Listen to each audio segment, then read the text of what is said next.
আমি সুরেশ। প্রায় 10 বছর পরে যাচ্ছি আমার মামার বাসায়। মামার বাসা সেই রঘুনাথপুর। ছোটবেলায় একবারই গিয়েছিলাম সেখানে ঘুরতে, তাও আবার মায়ের সাথে। মায়ের কথা মনে হতেই কলিজাটা কেঁপে উঠল আমার। মা 1 বছর আগে ইহকাল ত্যাগ করেছেন। আর বাবার কথা কি বলবো, বাবা নাকি আমার জন্মের 3 মাস পরেই মৃত্যুবরণ করে। বলতে গেলে দুনিয়ার বুকে মনে হয় আমি একমাত্র হতভাগা। যাই হোক, ওসব আর মনে করতে চাচ্ছি না।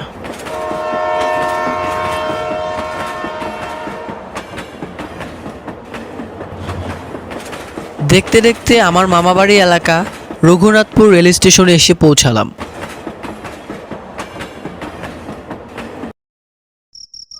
ট্রেন থেকে নেমেই মামাতো ভাই বিশালকে দেখতে পেলাম। ও আমার জন্যই অপেক্ষা করছিল, কারণ ছোটবেলায় একবারই এসেছিলাম এখানে। রাস্তাঘাট একদমই অচেনা, তাই বিশাল আমাকে এগিয়ে নিতে এসেছে। দাদা, কেমন আছিস? আমাকে চিনতে পেরেছিস এত সহজেই? হ্যাঁ, মামা তোর ছবি হোয়াটসঅ্যাপে পাঠিয়ে দিয়েছিল, তাই চিনতে অসুবিধা হয়নি। আচ্ছা চল, তাড়াতাড়ি চল, এখানে দেরি করলে ওদিকে আবার অটো ট্যাক্সি কিছুই পাবো না। কেন কথা বলছিস কেন? আসলে গ্রাম্য এলাকা তো, তাই রাত গভীর হওয়ার আগেই সবাই বাসায় চলে যায়। দেখছো না চারপাশটা কেমন শুনশান হয়ে গেছে? বুঝতে পেরেছি। দুজনে হাঁটতে হাঁটতে অটো স্ট্যান্ডে এসে পৌঁছালাম। কিন্তু অটো, ভ্যান, সিএনজি তো দূরের কথা, কোনো কাকপক্ষীও নেই। এই রে, খেয়েছে, আজ বুঝি হেঁটেই যেতে হবে। কেন? এখান থেকে কত কিলোমিটার পর তোদের বাসা? বেশি না, 3 কিলোমিটারের রাস্তা। মাত্র 3 কিলোমিটার? ও ব্যাপার না, আমার হাঁটার অভ্যেস আছে, চল হেঁটেই যেতে পারবো। বিশাল হঠাৎ করে কেমন জানি ঘাবড়ে গেল। তার মুখ দেখে বুঝতে পারলাম সে আতঙ্কে পড়ে গেছে। আসলে 3 কিলোমিটার রাস্তা হাঁটা ওটা বিষয় না। আমাদের এই এলাকায় যেতে রাস্তার মাঝপথে একটা বাঁশবাগান পড়ে। সেখানে বেশ কয়েকদিন থেকে অনেক মানুষকে মৃত অবস্থায় পড়ে থাকতে দেখা যাচ্ছে। আমার পাশের বাড়ির রমেশ কাকাকেও সেখানে মরা অবস্থায় পাওয়া গেছে। অটোতে গেলে কোনো প্রবলেম হয় না, কিন্তু যারাই রাতের বেলা একা একা হেঁটে গিয়েছে তাদেরই সকালে মৃত অবস্থায় পড়ে থাকতে দেখা গেছে। বিশালের এই কথাগুলো শুনে বুকের বাঁ পাশটা কেমন জানি কাঁপতে শুরু করলো আমার। মনে মনে ভাবলাম, কোথায় এসে পড়লাম? মামার বাড়ি বেড়াতে এসে বুঝি অকালে প্রাণটা হারাতে হবে। কী ব্যাপার দাদা, চুপ হয়ে গেলি কেন? ভয় পেয়ে গেলি নাকি? ভয় নেই, আমরা দুজন আছি তো, কোনো সমস্যা হবে না। যাই হোক, দুজনেই মনে সাহস জগিয়ে হাঁটা লাগালাম। গ্রামের রাস্তা, চারপাশটা বড্ড নিঝুম, আশেপাশে বাড়িঘরের অস্তিত্ব নেই। আমার একটু ভয় হতে লাগলো।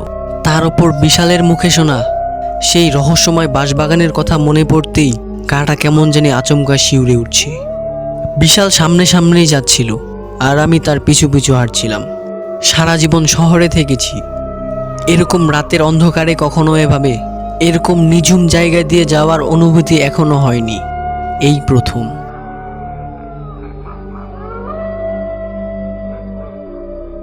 দুজনেই হাঁটতে হাঁটতে সেই বাঁশবাগানের সামনে এসে পড়লাম।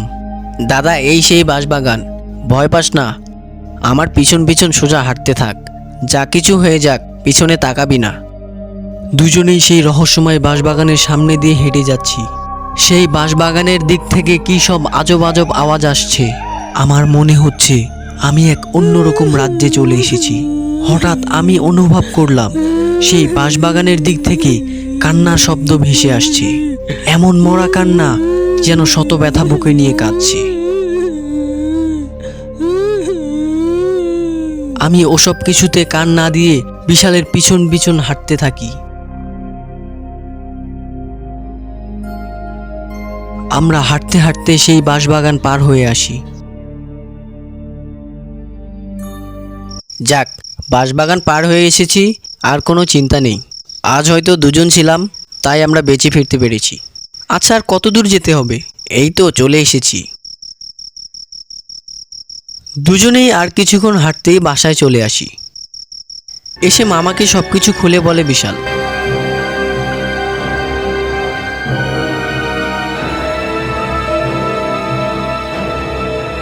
এত তাড়াতাড়ি অটোরিকশাগুলো যে বাসায় চলে যাবে আমি ভাবতেও পারিনি। না হলে বিশালকে একা পাঠাতাম না, সাথে আমিও যেতাম। আসলে গ্রামের মধ্যে যে কী সব শুরু হয়েছে আমি কিছুই বুঝতে পারছি না। যা, তোরা ফ্রেশ হয়ে নে, তোর মামি খাবার টেবিলে খাবার নিয়ে অপেক্ষা করছে। রাতের খাওয়া শেষ করে বিশাল আর আমি বিছানায় বসে গল্প করছি। বিশাল, তুই কি একটা জিনিস লক্ষ্য করেছিলি? কে জিনিস? আমরা যখন সেই বাঁশবাগান দিয়ে হেঁটে আসছিলাম তখন বাঁশবাগানের পাশ থেকে একটা কান্নার আওয়াজ ভেসে আসছিল। তুই কি শুনতে পেয়েছিস? কই না তো, আমি তো কোনো কান্নার আওয়াজ শুনতে পাইনি। কি বলিস, সত্যি শুনতে পাসনি? আচ্ছা, কীরকম কান্না শুনতে পেয়েছ? এই যেন এক মায়াবী কান্না। মনে হচ্ছিল সেই কান্নার মাধ্যমে আমাকে কিছু বলতে চাইছি।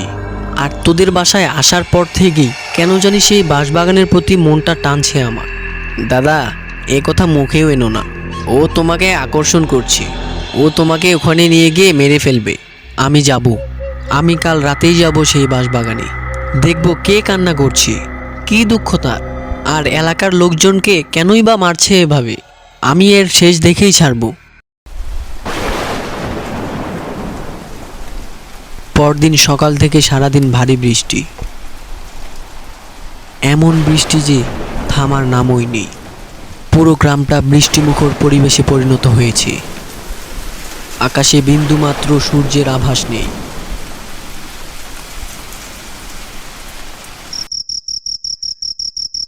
সারাদিন বৃষ্টি হওয়ার পর সন্ধ্যায় বৃষ্টিটা থেমেছে। রাতের খাওয়া দাওয়া শেষ করে কাউকে কিছু না বলেই আমি সেই বাঁশবাগানে যেতে লাগলাম। কারণ সবাইকে বলে আসলে কখনোই আসতে দিত না আমাকে।